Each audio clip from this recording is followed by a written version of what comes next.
Hello dear student, hope all of you are fine. ये हमारी +1 commerce की accountancy की सेकंड वीडियो है।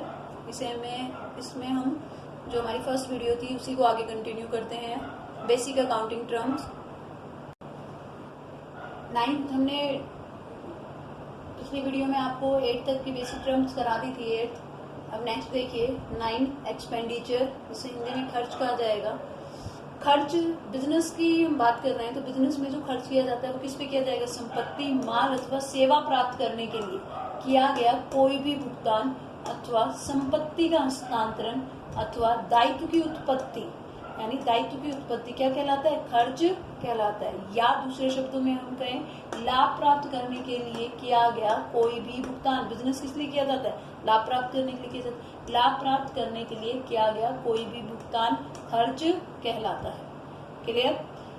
ठीक है। यानी जब एक बिल्डिंग खरीदी जाती है, एक प्लाट खरीदे, कमरा नया बनाए, तो वो संपत्ति हो गया। माल तथा सेवा प्राप्त करने के लिए या हम किसी से सामान, कच्चा सामान खरीद रहे हैं, उस पर जो खर्च किया जाएगा वो क्या कहलाता है? एक्सपेंडिचर कहलाता है। एक्सपेंडिचर की जहाँ तक टाइप्स की बात करें तो ये जो एक्सपेंडिचर होता है वो 3 टाइप्स का होता है। पूंजीगत खर्च, जिसे इंग्लिश में कैपिटल एक्सपेंडिचर भी कहा जाता है।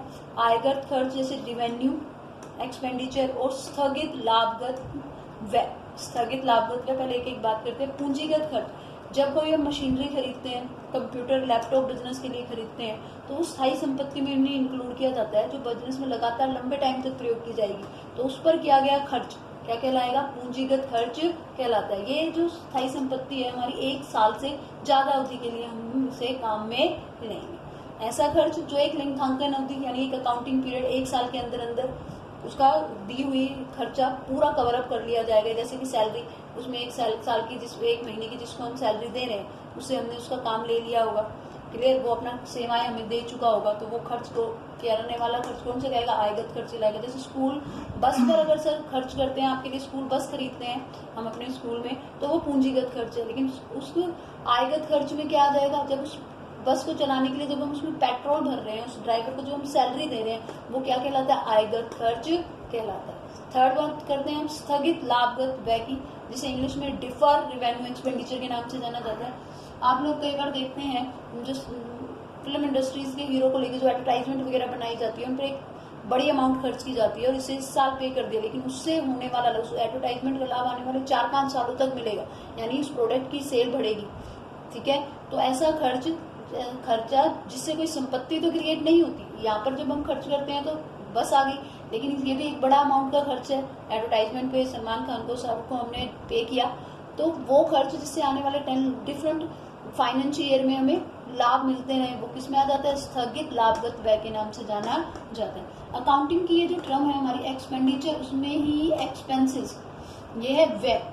इन दोनों में माइनर सा, वैसे तो एक ही संदर्भ में हम इन्हें यूज करते हैं, लेकिन इनमें एक माइनर सा डिफरेंस पाया जाता है। एक्सपेंडिचर जब होते हैं उनमें हमारे लिए प्रॉपर्टी क्रिएट होती है, प्रॉपर्टी क्रिएट हो सकती है, लेकिन एक्सपेंसेस जब करते हैं, व्यय जब होता है, तो यहाँ पर व्यय वो होते हैं जो कोई हमारे लिए कोई प्रॉपर्टी या संपत्ति को क्रिएट नहीं करते। जैसे हम सैलरी देते हैं, कमीशन देते हैं, वेतन देते हैं, तो इन पर हमारे लिए कोई भी प्रॉपर्टी यहाँ पर नहीं बन रही है। तो इन दोनों में ये बेसिक सा डिफरेंस है। नंबर 10 पर हम देखते हैं इनकम यानी आय। क्लियर?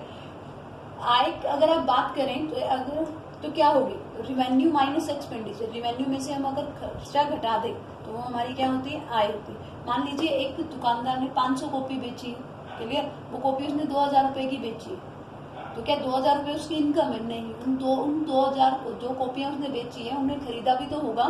क्लियर? मान लो वो कॉपियां उसे 1500 रुपए में पड़ी और 500 में उसने बेच दी, तो इनकम यहाँ पे क्या है? क्लियर? तो रिवेन्यू क्या है? वो 2000 रुपए जो कॉपी को बेचकर उसके पास आए वो रिवेन्यू है। उन 2000 कॉपियों को लाने में उसने 1500 रुपए खर्च किए। इन दोनों का डिफरेंस क्या कहलाता है? आय कहलाता है। क्लियर? तो यानी कि ये रिवेन्यू क्या है?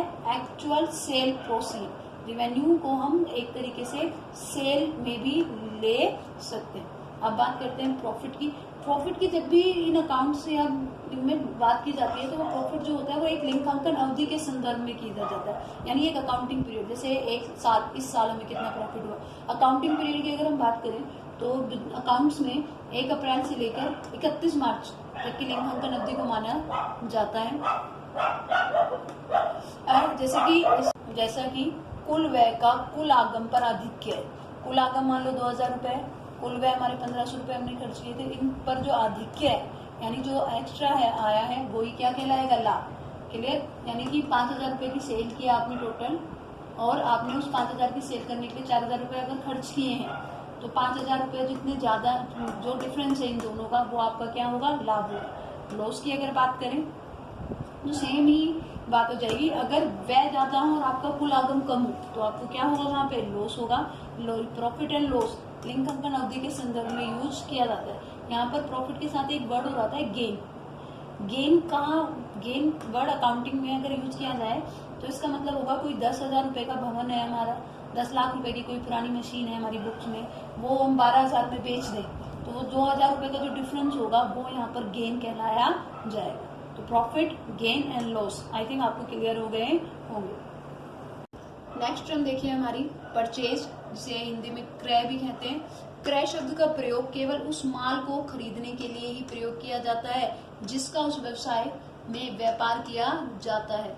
निर्माणी संस्थाओं की दशा में माल से आश्रय, कच्चे माल से, और व्यापारिक संस्था में माल से व्यापारिक यानी ट्रेडिंग, जो ट्रेडिंग व्यवसाय होते हैं जो एज इट इज प्रोडक्ट को खरीदते हैं और ऐसा कैसा आगे निकाल देते हैं यानी आगे बेच देते हैं। माल से आश्रय जो पुण्य बिक्री के लिए खरीदा जाता है। यानी परचेज वर्ड, अगर एक शॉपकीपर है उस शॉप पर कपड़े खरीदे जाते हैं, अगर वो कपड़े खरीदने का बेचने का काम करता है तो वो परचेज वर्ड सिर्फ कपड़े को खरीदने के टाइम यूज करेगा। अगर वही दुकानदार अगर कुर्सियां खरीद रहा है अपनी दुकान के लिए, फर्नीचर खरीद रहा है, तो वो ये परचेज वर्ड यूज नहीं कर सकता।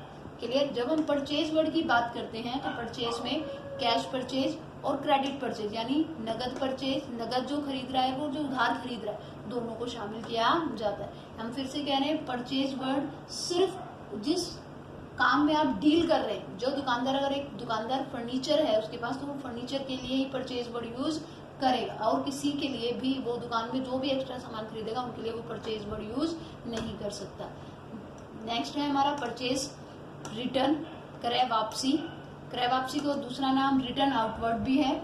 जब खरीदा हुआ माल किसी कारण से दुकानदार या कोई भी बिजनेसमैन वापस करता है, खरीदा हुआ माल अकॉर्डिंग टू क्वालिटी अच्छी नहीं है, उसमें कुछ कमी है, गलत आ गया, खराब है, डैमेज है, तो वो जब जिस भी कारण से वो सामान रिटर्न किया जाता है वापस, तो वो परचेज रिटर्न के नाम से जाना जाता है। यानी क्रय किए गए माल का वापस करना। विक्रय यानी सेल्स वर्ड भी ठीक जिस तरह से परचेज में उसी चीज के लिए, उस सामान के लिए जिसमें वो दुकान है उसी के लिए यूज किया जाएगा।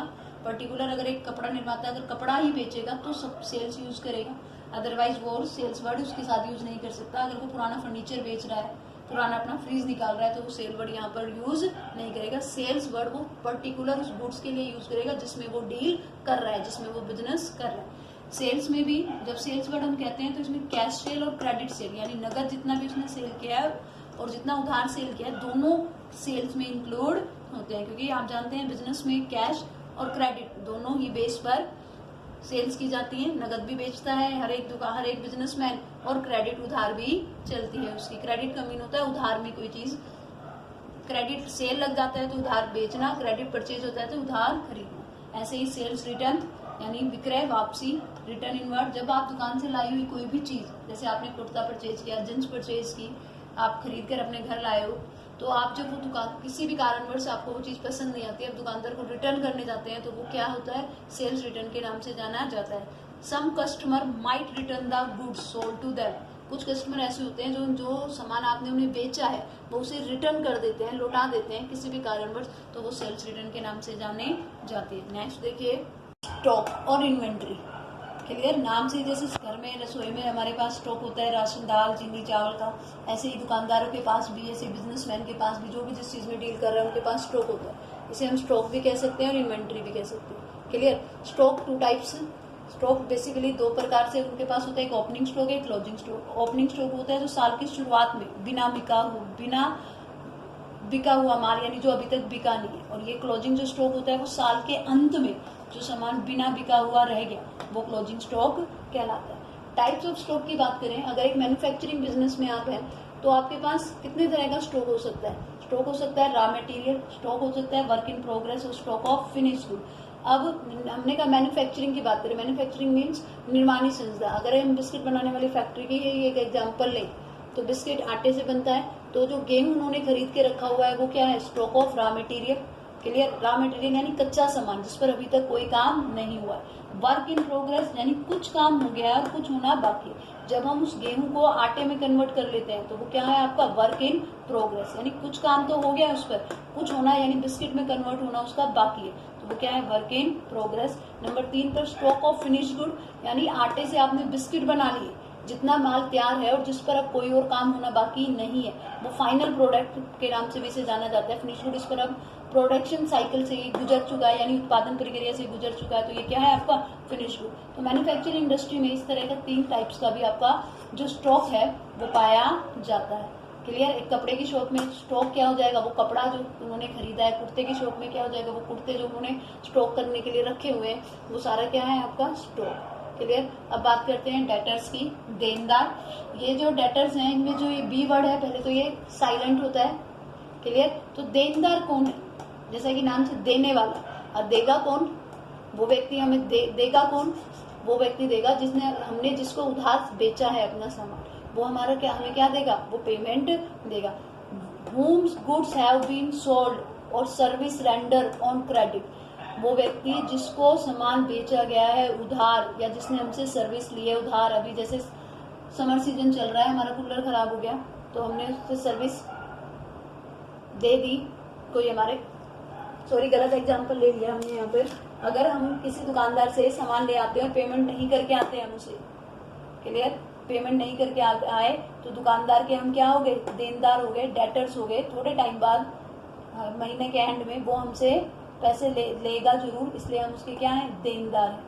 whom goods have been sold, वो व्यक्ति जिसे सामान बेचा गया है, किस पे, क्रेडिट पे, उधार बेचा गया है। ये कस्टमर से रिलेट करते हैं, यानी वो हमारा कस्टमर जिसे हमने उधार सामान बेचा है वो बिजनेस लैंग्वेज में उसे देनदार या डेटर के नाम से जाना जाता है। बिजनेस में जब हम बिजनेस करते हैं तो उधार बेचते भी हैं और उधार खरीदते भी हैं। तो जिसको हमने उधार बेचा है वो तो हमारा डेटर्स हो गया, देनदार हो गया। जिससे हमने उधार खरीदा है वो हमारे क्या हो गए, क्रेडिटर्स, जिसे हिंदी में लेनदार भी कहा जाता है।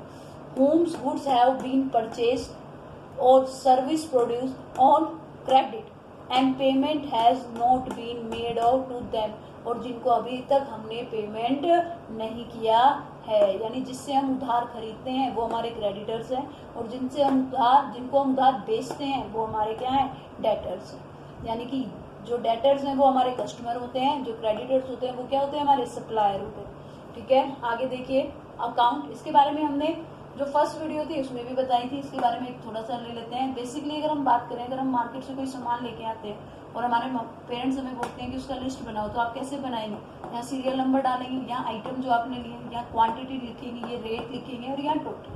ज़्यादा अभी डिटेल में नहीं जाएंगे, डिटेल में हम आगे वाले चैप्टर्स में पढ़ेंगे। तो ये हमारे एक अकाउंट बना लिया हमने, क्लियर, ठीक है। ये एक तरीके का अकाउंट हो गया जिसमें हमने मोटे तौर पे अपना हिसाब किताब रख दिया। अब बात करते हैं अकाउंटिंग क्या है, यानी ये जो हमने अकाउंट्स बनाए उसका कोई ना कोई तो मेथड होगा जिस मेथड से हमने अकाउंट को प्रिपेयर करा है। तो अकाउंटिंग क्या है, अकाउंटिंग सरल शब्दों में क्या है, प्रोसेस है, वो विधि है जो हमें अकाउंट बनाने में हेल्प करती है। क्लियर, अकाउंट ये इस तरह से अकाउंट बनाया जाता है जब हम किसी भी चीज़ का हिसाब किताब मेंटेन करते हैं। उस हिसाब किताब को मेंटेन करने के लिए हम एक तरीका फॉलो करते हैं, वो तरीका हमें कौन बताता है, अकाउंटिंग बताती है। क्लियर, अब बात करते हैं जो हमारा सब्जेक्ट का नाम है अकाउंटेंसी। अब भाई अकाउंटिंग में जो प्रोसेस है वो भी तो कहीं होगी ना, कि किस विधि से बनाएंगे, किस तरीके से बनाएंगे, ये सारी चीज हमें कौन देती है, स्टडी ऑफ अकाउंटेंसी। ठीक, क्लियर, अकाउंटिंग के बारे में अध्ययन, अकाउंटिंग की जो पढ़ाई हम जो कर रहे हैं वो हमारी क्या है, अकाउंटेंसी है। क्लियर, और अकाउंटेंसी हमें बताती है कि ये अकाउंटिंग यानी ये लेखांकन किस तरह से करना है, इसके क्या मेथड है, क्या इसकी आगे सिद्धांत वगैरह होंगे, ये हमें क्या बताती है, अकाउंटेंसी बताती है। वैसे तो हमारे इस चैप्टर में छोटी मोटी और भी हमारी अकाउंटिंग बेसिक टर्म्स दी गई हैं, लेकिन आपके ये जो 20 टर्म है ये सबसे ज़्यादा इम्पोर्टेंट थी, ये हमने आपको करा दी है ना। इसको आप अपनी बुक्स में पढ़िएगा, जो और भी जो बेसिक टर्म आपकी दे रखी है उन्हें भी देखिएगा, पढ़िएगा, होप आपको समझ में आया होगा। नेक्स्ट वीडियो में हम अपना नेक्स्ट चैप्टर करेंगे जो कि आपका बेसिक जो है अकाउंटिंग के सिद्धांत होंगे, जो 3rd चैप्टर है, उसके बाद हम अपना 1st चैप्टर देखेंगे, क्योंकि पहले ये 2 चैप्टर समझना जरूरी है। Thank you.